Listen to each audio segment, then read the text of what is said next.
Membedah Luhut versus Indonesia.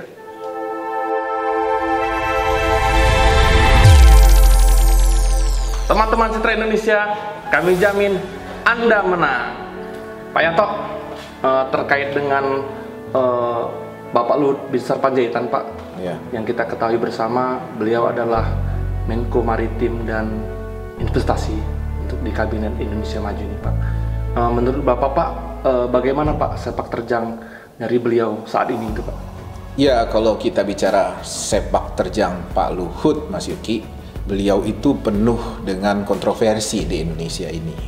Mengapa? Karena sejak saya mengenal nama Pak Luhut Binsar Panjaitan, saya mengenal beliau itu di awal tahun 2010. Walaupun sebelum itu saya sudah kenal sekilas-kilas nama beliau, tapi saya mulai memperhatikan ketika 2010 saya harus ke kediaman beliau di daerah Mega Kuningan bersama Budiman Sujatmiko, bersama Martin Manurung, Kiras Simorangkir, dan Beni Situmorang.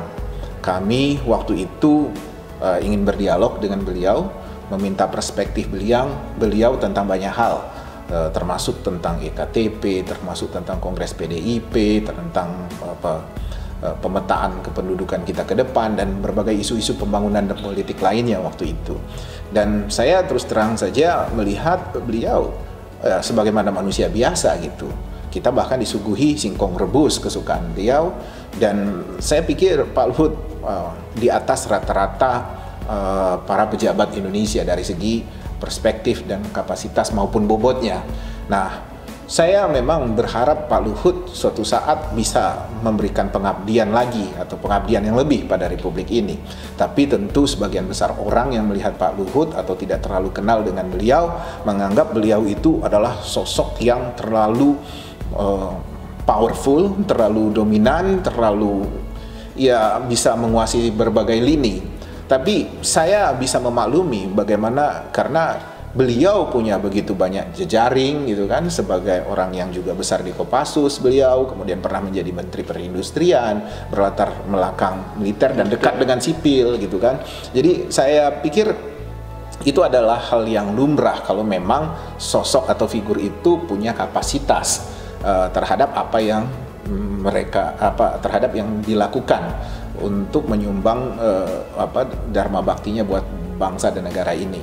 Nah, yang jadi lebih repot lagi belakangan adalah Pak Luhut semakin terpolarisasi dari kelompok-kelompok kaum Muslim, karena Pak Luhut itu non Muslim gitu. Jadi orang lebih menggiring-giring ke arah bahwa ini ada kepentingan agenda tersembunyi di balik itu, ada gerakan-gerakan lain, dan mereka cemas. Karena bagi saya juga, kebanyakan orang juga tidak mudah memiliki akses langsung kepada Pak Luhut. Walaupun Pak Luhut punya banyak kenalan, tapi nggak mudah juga diakses dengan mudah oleh orang biasa, orang kebanyakan. Nah, dalam situasi seperti ini, di tengah kemampuan beliau yang lumayan bagus gitu, Presiden Jokowi juga menaruh kepercayaan, menaruh harapan, dan memberikan berbagai tanggung jawab kepada Pak Luhut. Saya pikir ini adalah sesuatu yang tidak bisa dielak, karena memang sistem pemerintahan kita kan hak prerogatif itu ada di presiden. Dan kalau presiden percaya sama seseorang untuk memikul beban dan tanggung jawab demi bangsa dan negara, apa salahnya? Cuma memang orang merasa bukan risih, merasa agak berdebar-debar gitu kalau melihat sosok Pak Luhut, karena mereka merasa Pak Luhut seperti menteri, semua menteri. Di sektor ini Pak Luhut bisa bergerak, di sektor ini Pak Luhut bisa membantu, di sektor ini Pak Luhut diminta untuk melakukan koordinasi, sehingga orang merasa agak jeri gitu melihat sepak terjang yang begitu banyak dan luas yang bisa dilakukan oleh Pak Luhut. Apalagi nomenklatur beliau kan hanya Menteri Koordinator Maritim dan Investasi, dan kadang Pak Luhut mengambil tanggung jawab, mendapat tugas yang di luar dari domain itu. Apapun misalnya Pak Luhut kadang bisa berargumentasi, memberikan alasan bahwa itu adalah bagian dari tanggung jawab dia juga, tapi itu bagi saya hanya sekedar pembenaran-pembenaran. Masyarakat tentu akhirnya tetap menganggap bahwa Pak Luhut sudah terlampau jauh melangkah, tapi bagi saya itu adalah sesuatu yang kita tidak punya pilihan karena kemampuan seperti Pak Luhut memang jarang begitu, Mas. Pak Yanto, kita lihat sendiri Pak dari kemampuan beliau, yaitu Pak Luhut Binsar Panjaitan yang di atas menteri yang lain Pak. Mungkin beliau lebih menonjol Pak. Kalau dari segi kinerja sendiri Pak, untuk kabinet yang saat ini seperti apa gitu Pak?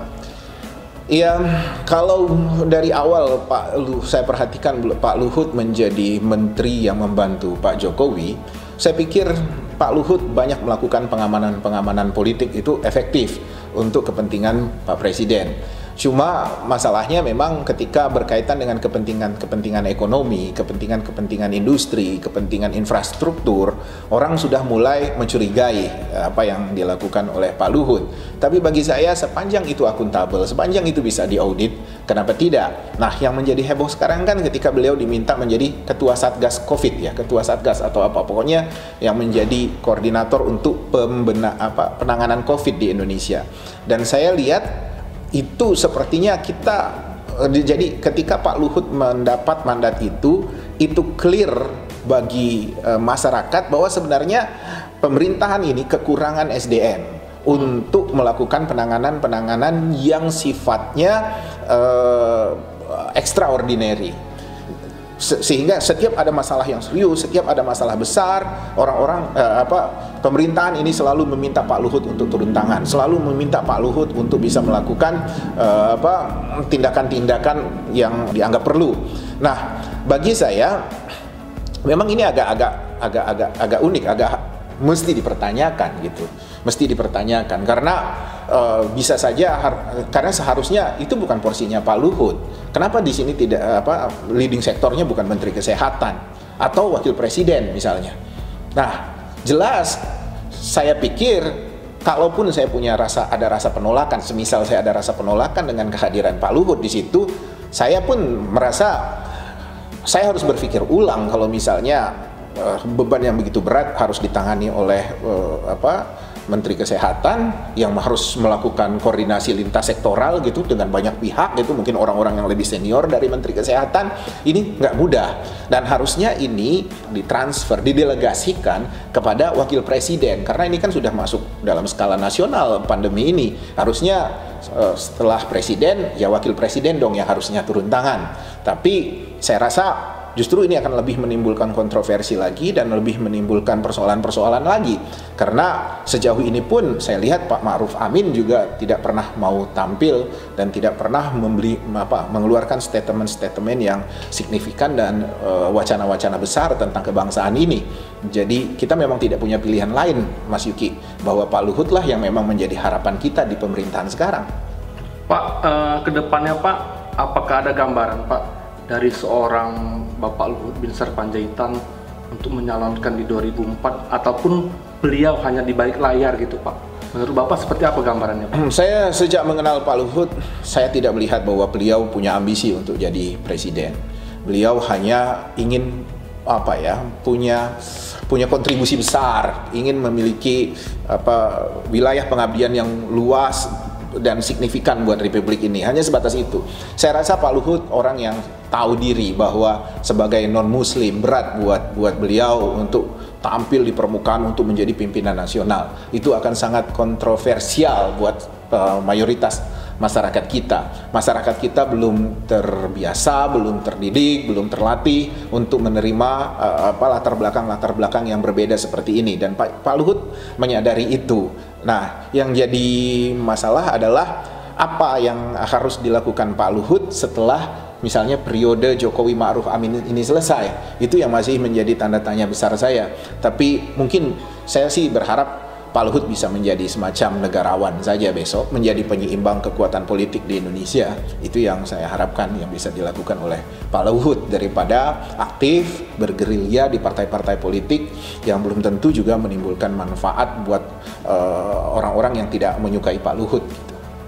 Kedepannya Pak, Indonesia sendiri Pak banyak berharap dan Presiden sendiri Pak meminta pertolongan dari Menko Maritim seperti Pak Luhut Binsar Panjaitan ini Pak, kedepannya Pak, langkah-langkah apa gitu Pak yang bisa diambil Pak Luhut untuk Indonesia depan yang lebih maju gitu Pak? Kalau langkah-langkah ke depan yang bisa dilakukan oleh Pak Luhut, saya yakin beliau punya banyak perspektif dan banyak strategi untuk melakukan itu. Yang menjadi pertanyaan besarnya adalah siapa yang membantu beliau. Ini yang menjadi persoalan, Mas Yuki. Saya terus terang aja cukup prihatin melihat kondisi Pak Luhut karena orang-orang yang mendukung beliau itu saya lihat kapasitasnya terlalu complang, terlalu jauh dengan kemampuan Pak Luhut sendiri. Nah, ini yang saya cemaskan. Karena bukan apa-apa, Mas Yuki. Kita selalu di level istana itu, di lingkungan istana itu, selalu pemilihan sumber daya manusianya itu lebih kepada rekomendasi orang yang dikenal oleh siapa. Misalnya kalau saya Menteri A, kemudian saya merasa bahwa Presiden membutuhkan bantuan, saya akan menanyakan kepada Presiden apakah saya boleh merekomendasikan Mas Yuki, karena saya tahu Mas Yuki latar belakangnya, track recordnya segala macam. Rekomendasi-rekomendasi ini yang hanya berkumpul di sekitaran lingkaran mereka, bagi saya itu tidak terlalu efektif untuk membawa atau menyelesaikan beban dan persoalan nasional kita. Karena bukan apa-apa, sumber daya manusia Indonesia itu terbatas. Kalau hanya diambil dari lingkaran-lingkaran atau lingkungan tertentu saja, itu tidak akan cukup, kapasitasnya tidak cukup untuk menanggung beban nasional ini. Menteri-menteri kita, saya rasa kalau diaudit kinerjanya rata-rata rendah. Itulah kenapa terpaksa Pak Luhut lagi yang turun tangan dan terpaksa Pak Luhut lagi yang turun tangan. Dan saya pikir mulai besok, mungkin di periode besok, kita harus lebih cermat untuk melihat proses penyeleksian dan pemilihan menteri-menteri yang dilakukan oleh Presiden. Walaupun itu hak prerogatif Presiden, tapi seharusnya masyarakat bisa lebih aktif memberikan masukan agar orang-orang terbaik, anak bangsa yang terbaik yang bisa duduk di kabinet itu bukan malah menjadi beban Presiden dan malah hanya sekedar untuk menjadi penyalur kepentingan partai politik atau kelompok dan golongan dia saja. Karena seperti ini, Mas Yuki, sangat disayangkan karena beban Presiden demikian besar dan beban itu harusnya bisa didistribusikan kepada kabinetnya dan beban itu harusnya bisa ditanggulangi dengan serius oleh para menteri-menterinya. Dan boleh dihitung dengan jari lah siapa menteri yang berprestasi di periode sekarang ini, Mas Yuki. Dan ini sangat memprihatinkan.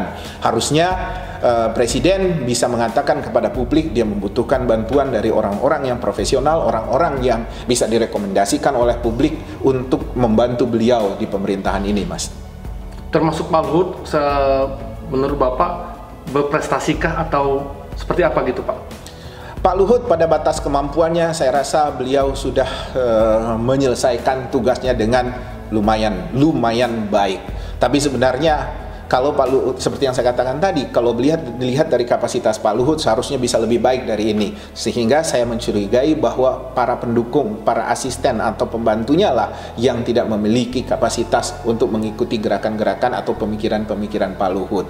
Nah, untuk itu saya harapkan mudah-mudahan pihak istana, di lingkaran istana, di lingkaran kabinet mau berbesar hati, mau legowo untuk mengevaluasi ini agar mereka juga bisa menerima atau merangkul orang-orang yang menurut mereka bukan bagian dari mereka, bukan orang mereka, harus bisa lebih lebih terbuka gitu. Lingkaran istana itu harus bisa lebih terbuka karena saya lihat kinerjanya nggak terlalu bagus-bagus amat sekarang ini. Lihat aja di era Pak Soeharto kan bagus betul bagaimana beliau mencermati, menyeleksi, kemudian mengkonfirmasi, memverifikasi orang-orang yang akan duduk di kabinetnya. Harusnya itu yang kita lakukan apapun latar belakangnya, sepanjang dia punya prestasi, dia punya komitmen, dia punya kemampuan, ya harus kita coba. Begitu Mas Yuki.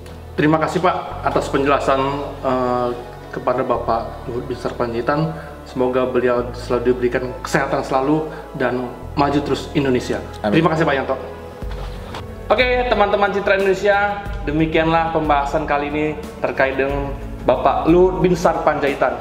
Semoga beliau selalu diberi kesehatan dan sukses selalu. Teman-teman Citra Indonesia, jangan lupa tetap pantengin di channel Citra Indonesia dan website kami konsultanpolitik.com, dan jangan lupa like, comment, and share.